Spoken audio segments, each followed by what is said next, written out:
Yo, what is going on, everybody? My name is Alan. This is Project Elevate, and today I wanted to just react to this Kotaku review of NBA2K22 and highlight some of the things. And I just want to kind of throw this out to the community, man. Man, we just complain and whine so damn much, and we just like strip the joy out of everything in life. So I gotta talk a little harshly here. But bear with me. I'm going to try to put a positive spin on it like I usually try to do. But so pretty much the whole premise of this review is pretty much how he's just sick and tired of all the microtransactions, the grinding aspects, the kind of a money grab, which is true, fair. It's a fair take on the game. But I want to highlight some points and just some kind of like some holes in the thinking and the logic behind all this. So a couple of things that I want to point out from the beginning. Yes, we know that the allure of having to like buy VC or just like endlessly grind the game to achieve stuff, that is a very huge component. It's done by design, obviously, to generate revenue. And it's also done with the intention of kind of like hooking you in, keeping you in. Like I always say, like 2K's got some like master like gambling psychologists like on their board team or whatever, and they're just like crafting this expertly to like kind of like hook everybody. But as like more and more people realize, doing this game no money spent is rewarding. It's totally feasible. It's not something like you have to do it. I think on the park side it's a little bit more grindy if you don't drop some VC to at least get yourself to like a respectable level at first. So I get that side of it. And I get that perspective. Coming from the my team side, realistically, there's really, like, you can do this no money spent with no questions asked and have a really good time doing it. I've done it in the past. I'm doing it this year, and I know a lot of people in my my Twitch community and stuff that they do the same thing. They grind the game. They work the filters. They build up the MT. They have God squads at the end of the year. So I don't think it's valid from the my team perspective. So he talks about, just kind of like the continuing trend, it's not nothing new, but like he's just kind of like had it with it. He says he's been reviewing the game for almost a decade, so he's seen the progression of it. And so there's a quote down here that really just kind of, so down here it says in 2K22, NBA 2K22 is simply not a basketball game. There's basketball in it, but that's not the point. Instead, it's one enormous shakedown, an ornate palace built of never-ending attempts to coax more and more money out of the players despite the full price cost of admission. Some of them crafty and subtle, most of them obnoxious, obvious and disgusting in their persistence. Again, sort of true in the sense of they're constantly like tempting you with the VC, here, buy some, all that stuff. But to say like it's not a basketball game, there's basketball in it, but for one thing, the whole like structure and the mindset of gamers nowadays, like they don't want an offline like my team, my league, my league, my GM like experience. That's there. It's deep. It's deeper than it's ever been. Even personally, I used to love those modes. I haven't really touched them the last few years because I've just been into the my team scene, and it's just more fun and more interactive, But there is a whole section that is just, play now online, my league, my GM, stuff like that you can just kind of play the game. And to say that this year's game is kind of just like a stale, same, version of what we've gotten is just ridiculous to me. Like I can't like fathom like this is the best playing 2K game in like a decade, you know what I mean?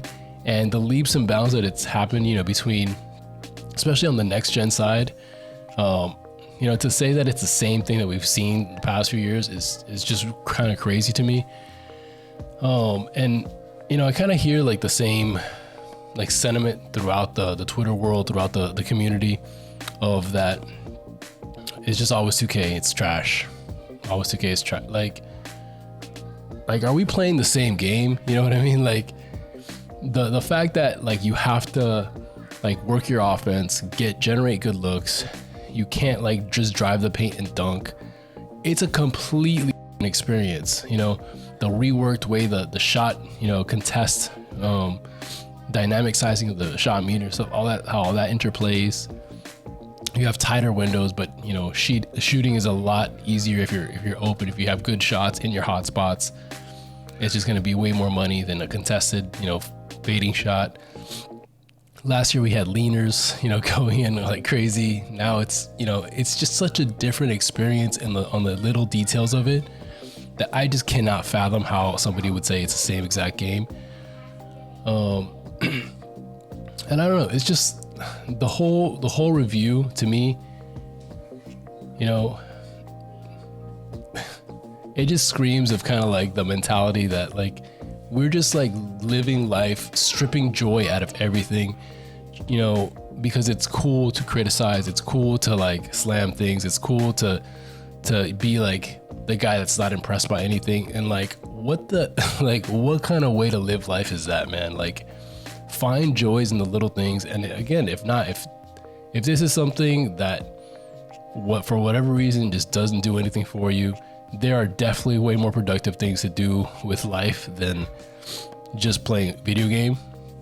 There's a whole spectrum of life that exists outside of this. But for some of us, we enjoy the game of basketball, we enjoy gaming. I enjoy the process of creating something, creating content, doing an artistic expression of like thought, putting that out there into the world, and then helping other people like along their journeys as well, whether it's in 2K or life or whatever. So those are things that are fulfilling on a different, scope of level, not the whole slice of the pie, but it is one chunk of that, in like passions that are important to kind of work through stuff, So, I mean, this is just kind of a little bit of a rant, a little bit of reaction to this. I don't see the validity in any of this. Just what he talks about in the game being, the same. I mean, come on, if you've played the game, you've been playing the game, this is a very different game. Like it or not, but it's a very different experience. And I just want to kind of remind you guys, like, in life, man, like, you're always gonna like, it's like people that, see a painted wall and they're gonna focus on that one little speck that's just like slightly imperfect, and that's gonna ruin the whole like experience for them. In life, man, you have to have a balance. You have to, be able to see what needs improvement and work towards those things, work towards solutions, in life, whether it's, 2K or whatever aspect of life. But you can't like let the joy of, the things you enjoy and the good things of life just get overshadowed by, nitpicking the hell out of like every single aspect of, of everything, like one little play and it's just like, one screen and roll doesn't work. Oh no, I can never get a screen to work. It's like you can't constantly just be nitpicking and, I'm going on a rant and I'm going in circles, but I wanted to get this out there. I wanted to react to this. Wanted to encourage you guys to just kind of like look at the, the things you enjoy and kind of focus on that, because at the end of the day, life is whatever you focus on. You focus on the positive aspects of life, all the negative starts to kind of fade away, and you find yourself actually enjoying something, for once. God forbid, you focus on the negative, that's what's going to stand out. That's what's going to like, preoccupy your mind, and it's gonna just like start filling your life with just kind of like unsatisfaction. So I encourage you guys to look at the glass half full, look on the positive side of things, and just kind of elevate your vibe, man. My name is Alan, this is Project Elevate. Till next time, elevate your grind, game, yourselves, and each other. I'm out. Peace.